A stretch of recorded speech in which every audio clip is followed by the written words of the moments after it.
Hello everyone. Question number 1। अंतर्राष्ट्रीय मुद्रा कोष आईएमएफ ने वित्त वर्ष 2025 से 26 के लिए भारत के जीडीपी विकास पूर्वानुमान को संशोधित कर निम्नांकित किया है। The IMF has revised India's GDP growth for forecast for financial year 2025 to 2026 to 6.5%, 6.3%, 6.2% या 6%। हाल ही में आईएमएफ ने पहले जो इंडिया की जो जीडीपी ग्रोथ रेट थी उसको अब रिवाइज करके कम कर दिया है। तो ये रेट क्या है? इसका करेक्ट आंसर हो जाएगा सी, 6.2%। अब आईएमएफ ने इंडिया की जीडीपी ग्रोथ रेट को कम करके 6.2% कर दिया है। अब ऐसा क्यों किया है? इसके प्राइमरी रीजंस क्या क्या हैं? सबसे पहला है ग्लोबल ट्रेड टेंशंस, मतलब ग्लोबल ट्रेड में जो टेंशंस चल रही है उनके कारण ये एक्शन लिया गया है। Increase trade uncertainties specially due to the US imposing tariffs. US ने जो बहुत ज्यादा मतलब अमेरिका द्वारा जो टैरिफ लगाए जा रहे हैं have impacted global economic dynamics, जिसके कारण क्या हुआ है, व्यापार अनिश्चितताओं ने वैश्विक आर्थिक गतिशीलता को प्रभावित किया है। अभी डोमेस्टिक चैलेंजेस क्या क्या आए हैं इसकी वजह से? Internal economic factors have also contributed to the cautious outlook, मतलब हमारे देश के अंदर ही जो आर्थिक कारणों ने भी सतर्क दृष्टिकोण में योगदान दिया है, जिसके कारण आईएमएफ ने इंडिया की जो जीडीपी ग्रोथ रेट है उसको कम करके अब 6.2% कर दिया है। अब इसका कंपैरेटिव ग्लोबल आउटलुक देखते हैं। Despite the downward revision, India's projected growth remains among the highest globally, surpassing many emerging and advanced economics. देखो इसका हम देखते हैं कि पहले भी जो हमने पहले इसमें क्वेश्चन पढ़े थे कि आईएमएफ ने इंडिया की जीडीपी ग्रोथ रेट को क्या बताया है, उसमें भी हमने यही देखा था कि इंडिया की जो जीडीपी ग्रोथ रेट थी वो सबसे ज्यादा हाई थी। अगर पूरे ग्लोब की बात करें तो इतनी हमारी ग्लोबल इंडिया की जीडीपी ग्रोथ रेट काफी अच्छी थी, काफी ज्यादा हाई थी। लेकिन अब जब हालांकि वो थोड़ी कम हो गई है, लेकिन कम होने के बावजूद भी भारत की जो जीडीपी ग्रोथ रेट है वो सबसे ज्यादा ही बनी हुई है, जो कई उभरते और उन्नत अर्थव्यवस्थाओं से आगे निकल गई है। The IMF also lowered the global growth forecast for 2025 to 2.8%, down from 3.3%, citing similar concerns. IMF ने इसी तरह की चिंताओं का हवाला देते हुए 2025 के लिए वैश्विक विकास पूर्वानुमान को 3.3 से घटाकर 2.8% कर दिया है। तो सिर्फ इससे इंडिया की ही जीडीपी ग्रोथ रेट पर असर नहीं पड़ा है, बल्कि जो ग्लोबल ग्रोथ फोरकास्ट है वो भी जो पहले 3.3% थी अब वो भी केवल 2.8% रह गई है। Question number 2। देश की संस्था ने 2025 में साइबर कमांडो के पहले बैच को प्रशिक्षित किया था। Which country institution train the first batch of cyber commandos in 2025? IIT Kanpur, IIT Madras, IIT Trichy या आईआईटी बॉम्बे? इसका करेक्ट आंसर हो जाएगा बी, आईआईटी मद्रास। अब ये ट्रेनिंग कंप्लीशन हुई है ऑन अप्रैल 1, 2025। आईआईटी मद्रास प्रवर्तक technologies foundation completed the training on the first batch of 37 cyber commandos, जिसमें 37 साइबर कमांडोज के पहले बैच का प्रशिक्षण पूरा कर लिया, जिसमें पूरे भारत के कानून प्रवर्तन अधिकारी शामिल थे।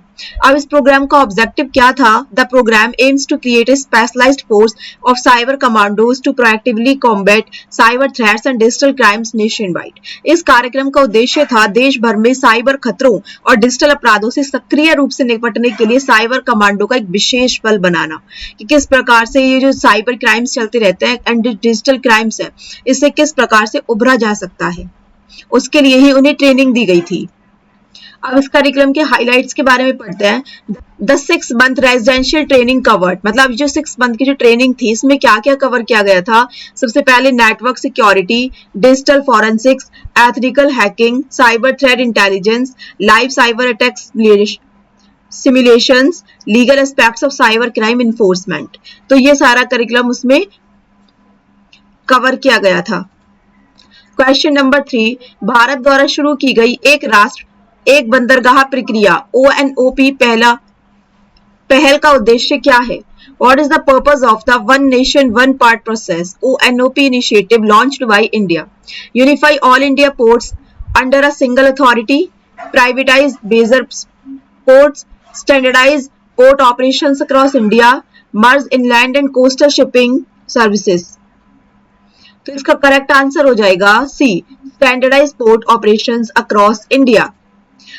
अब जो ये ONOP है, one nation one port process, the ONOP initiative aims to standardize and streamline port operations across all major ports in India. इस पहल का उद्देश्य क्या था? इसमें भारत के सभी प्रमुख बंदरगाहों में बंदरगाह संचालन को मानवीकृत और सुव्यवस्थित करना है। मतलब इसका उद्देश्य है भारत के जितने भी मेजर पोर्ट्स हैं उन सब में संचालन को मानवीकृत करना और उन्हें सुव्यवस्थित करना है। इसमें अक्षमताओं को खत्म करने और परिचालन में देरी काम करने के लिए प्रक्रियाओं और दस्तावेजीकरण का मानचित्रण और सामंजस्य करना शामिल है। अब इससे क्या होगा? इससे जो लॉजिस्टिक कॉस्ट है वो कम होंगी। बाय मिनिमाइजिंग इनकंसिस्टेंसीज इन डॉक्यूमेंटेशन प्रोसीजर्स, मतलब जब हम दस्तावेजी में हम कमी लेके आ रहे हैं, प्रक्रियाओं में विसंगतियों को कम कर रहे हैं, तो इससे जो ONOP है seeks to cut down processing times leading to a significant reduction in logistics cost and enhancing the overall efficiency of the maritime sector. इससे क्या होगा? इसमें कटौती करना चाहता है जिससे लॉजिस्टिक्स लागत में उल्लेखनीय कमी आएगी और समुद्री क्षेत्र की समग्र दक्षता बढ़ेगी। क्वेश्चन नंबर 4, भारत में राष्ट्रीय पंचायती राज दिवस किस तारीख को मनाया जाता है? On which date is national Panchayati Raj day observed in India? अप्रैल 24, मई 1, मार्च 15 या जून 5? तो इसका करेक्ट आंसर हो जाएगा ए, अप्रैल 24। अब इसका पर्पस एंड सिग्निफिकेंस क्या था पंचायती दिवस का? एम्पावरमेंट ऑफ रूरल इंडिया, तो हमारे देश में जो रूरल एरिया है उसको एम्पावर करना। promotes decentralized governments and empowers local bodies to manage development and welfare programs. इसमें ग्रामीण भारत का सशक्तिकरण होगा, विकेंद्रीकृत शासन को बढ़ावा देता है और स्थानीय निकायों को विकास और कल्याण कार्यक्रमों का प्रबंधन करने के लिए सशक्त बनाएगा। इससे क्या होगा? इससे प्रमोशन होगा ग्रास रूट्स डेमोक्रेसी का। encourages active participation of citizens in democratic process at the local level. स्थानीय स्तर पर लोकतांत्रिक प्रक्रिया में नागरिकों की सक्रिय भागीदारी को प्रोत्साहित करती है। क्वेश्चन नंबर 5, 5 अप्रैल 2025 में मुंबई में कौन सी महत्वपूर्ण बुनियादी ढांचा परियोजना का संचालन शुरू होगा? Which significant infrastructure project began operations in Mumbai in April 25th? A. Mumbai Trans Harbour Link, B. Mumbai International Cruise Terminal, C. Navi Mumbai International Airport, D. Mumbai Metro Line 7। तो इसका करेक्ट आंसर हो जाएगा B, Mumbai international cruise terminal. अब ये Mumbai international cruise terminal को inaugurate किया गया है April 21, 2025 by union minister Sarbananda Sonowal. ये लोकेटेड है बैलार्ड पियर मुंबई में। इसकी डेवलपमेंट कॉस्ट आई है 556 crore. Capacity to handle 1 million passengers annually. इसकी जो कैपेसिटी है हैंडल करने की, साल भर में ये 1 मिलियन पैसेंजर्स को हैंडल कर सकता है। Can accommodate 5 cruise ships simultaneously. Aims to boost cruise tourism and maritime economy in India.